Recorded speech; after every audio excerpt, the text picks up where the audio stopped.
नमस्कार, मी प्रदुम मातने. आपल्यासोबत आहेत पंजाबराव डक साहेब.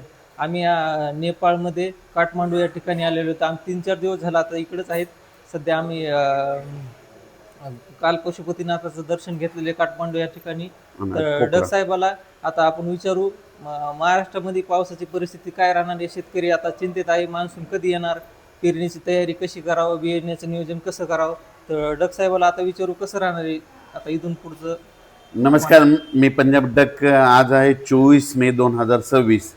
तर महाराष्ट्रातल्या सर्व शेतकऱ्याला सांगू इच्छितो की अचानक कंप्लीट 12 दिवस पाऊस शिल्लक राहिला, म्हणजे कंप्लीट 12 दिवसाला मान्सून महाराष्ट्रामध्ये दाखल होणार आहे. म्हणून हे सर्व शेतकऱ्यांनी आपण आपले शेतीचे कामे करून घ्यायची. त्याच्यानंतर राज्यात सांगायचं झालं तर सध्या तरी म्हणजे आज उद्या 24-25च्या दरम्यान काय होणार आहे, आणखीन पश्चिम महाराष्ट्र, त्याच्यानंतर दक्षिण महाराष्ट्र, मराठवाड्याच्या काही भागामध्ये विखुरलेलं स्वरूपाचा मान्सूनपूर्व एक मोसमी पाऊस पडणार आहे. म्हणून हे अंदाज सर्वप्रथम शेतकऱ्यांनी लक्षात द्यायचा. पण त्याच्यानंतर काय झालं, विदर्भातल्या शेतकऱ्याचे फोन आले की विदर्भात मान्सूनपूर्व पाऊस कधी येणार. तर विदर्भातल्या शेतकऱ्याला सांगू इच्छितो की तुमच्याकडं म्हणजे 26, 27, 27, 28च्या दरम्यान मध्ये तुमच्या विदर्भात देखील ना एक पूर्व मोसमी मान्सूनपूर्व मग पाऊस अवकाळी एक स्वरूपाचा येणार आहे. म्हणून विदर्भातल्या शेतकऱ्यांनी देखील अंदाज लक्षात घ्यायचा. त्याच्यानंतर राज्यातल्या पुन्हा उत्तर महाराष्ट्रातल्या एक शेतकऱ्याला सांगू इच्छितो की उत्तर महाराष्ट्रात देखील काय होणार आहे, 25-26च्या दरम्यान एक तिकडं देखील मान्सूनपूर्व एक अवकाळी स्वरूपाचा पाऊस चांगला बरसणार आहे. सगळीकडे पडणार नाही, भाग बदलत पडणार आहे. म्हणून हा अंदाज त्या शेतकऱ्यांनी लक्षात द्यायचा. पण राज्यातल्या सर्व शेतकऱ्याला सांगू इच्छितो की यावर्षी मान्सूनसाठी खूप पोषक वातावरण आहे. म्हणजे काय झालं की केरळला काय होणार आहे, केरळमध्ये केरळला 29 आणि 31 तारखेला केरळमध्ये मान्सून तिथं दाखल होणार आहे. आणि तिथून ते 5 ते 6 दिवसा म्हणजे 5 ते 6 जूनला जवळपास ते महाराष्ट्रामध्ये दाखवले आणि तिथून ते महाराष्ट्रामध्ये बऱ्याच भागावर जाणार आहे. म्हणून हा अंदाज लक्षात येतात. माझी शेतकऱ्याला विनंती आहे, मान्सूनचा पाऊस आल्याच्या नंतर आपल्या शेतामध्ये गेल्याच्या नंतर जमिनीमध्ये जर एकीत ओल झाली तर मग तुम्ही कधी पेरणी करू शकता. पण 4 बोट जर ओल असेल तर तुम्ही पेरणीचा निर्णय घेऊ नका. आणि तुम्हाला एक सर्वप्रथम सांगतो, 1 जून नंतर पडलेला कधी पाऊस महाराष्ट्रातला तो मान्सूनचा गृहीत धरायचा आणि 31 मेच्या अगोदरचा पाऊस तो अवकाळी धरायचा. म्हणून शेतकऱ्याला सांगतो, पेरणीचा निर्णय तुम्ही तुमचा स्वतः घ्यायचा. पण राज्यात मात्र सध्या तरी आता ना अवकाळीचं वातावरण आहे. डक साहेब, आता तुम्ही सांगितल्याप्रमाणे मान्सूनपूर्व पावसाला चांगली सुरुवात झालेली. नाशिक असन, नगरचा काही पट्टा असन, पुणे असन.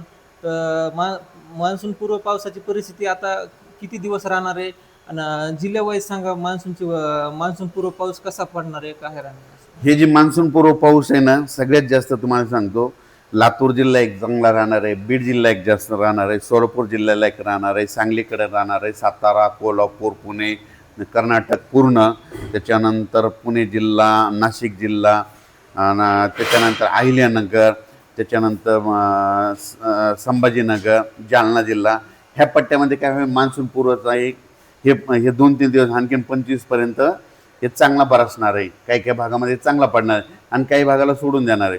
पण त्याच्यानंतर काय होणार, विदर्भातल्या शेतकऱ्याला आणखीन 2-3 दिवस वाट बघावं लागणार. विदर्भामध्ये तुम्हाला सांगतो, नागपूर, वर्धा, भंडारा, गोंदिया, चंद्रपूर, यवतमाळ, वाशिम, हिंगोली, नांदेड ह्या पट्ट्यामध्ये काय होणार आहे, मग 26 मे ते 3-4 जूनच्या दरम्यान मग तिकडे देखील काय होईल, पूर्व मोसमी पाऊस चांगला बरसणार आहे. म्हणून ही अंदाज ते देखील विदर्भातल्या शेतकऱ्यांनी लक्षात द्यायचा. पण मान्सूनचा पाऊस मात्र विदर्भातल्या शेतकऱ्याला सांगितलं, तुम्ही काय करा, 12 दिवसामध्ये तुम्ही शेतीचे कामे करून घ्या. कारण की विदर्भात देखील काय होणार आहे, पाऊस मान्सूनचा येत असताना तुमच्या विदर्भाला चांगलं जीवदान देणार आहे. जास्त विदर्भात देखील खूप पडणार आहे. म्हणजे विदर्भामध्ये सांगायचं तर 2 तारखे म्हणजे विदर्भात देखील 2-3च्या नंतर 2-3 जूनच्या नंतर मग खूप विदर्भात देखील चांगला पाऊस पडणार आहे. म्हणून ही विदर्भातल्या शेतकऱ्यांसाठी देखील खूप आनंदाची बातमी, म्हणजे त्या 11 जिल्ह्यासाठी देखील खूप आनंदाची बातमी.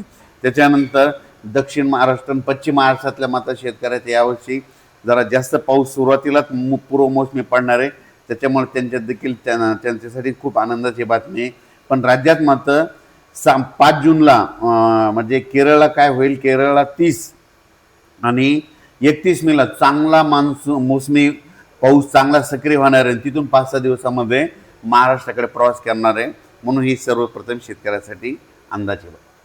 डग साहेब, सध्या तेलंगणा कर्नाटक साईडची मान्सून पूर्व पावसाची परिस्थिती कशी राहणार आहे? सगळ्यात जास्त तेलंगणा आणि कर्नाटकमध्ये हे पूर्व मोसमी पाऊस पडणार आहे आणि मान्सूनचा पाऊस देखील त्यांनाच जास्त होणार आहे. तर मान्सूनचा पाऊस तुमच्या मते किती तारखेपासून महाराष्ट्रात दाखल होणार आहे आणि पेरणीची परिस्थिती कशी राहणार आहे? पेरणी किती टप्प्यात होणार आहे? पेरणीचं काय होणार आहे, 2-3 टप्प्यात होईल. काय होईल, एकदा सुरुवातीला काय होईल, आता जे अवकाळी पाऊस पडायला एक ओल गेल्याच्या नंतर शेतकरी शेतकऱ्याचा निर्णय घेतील. म्हणून हे सर्वप्रथम शेतकऱ्यांनी स्वतःचा निर्णय घ्यायचा, म्हणजे पेरणी करायचा निर्णय तुम्ही तुमचा घ्यायचा. कारण की जमिनीमध्ये ईदभर ओल गेली तर मग कधी पेरू शकता, पण 4 बोटावर तुम्ही पेरणी केली तर तुमची पेरणी सक्सेस होत नाही. म्हणून हे सर्वप्रथम लक्षात घ्यायचं. पण काय होणार आहे, सगळ्यात महत्त्वाचं एक सगळ्या शेतकऱ्याला सांगतो, 1 जून नंतर पडलेला पाऊस कधी महाराष्ट्रातला तो मान्सूनचा ग्रहित धरायचा आणि 31 मेच्या अगोदरचा अवकाळी धरायचा.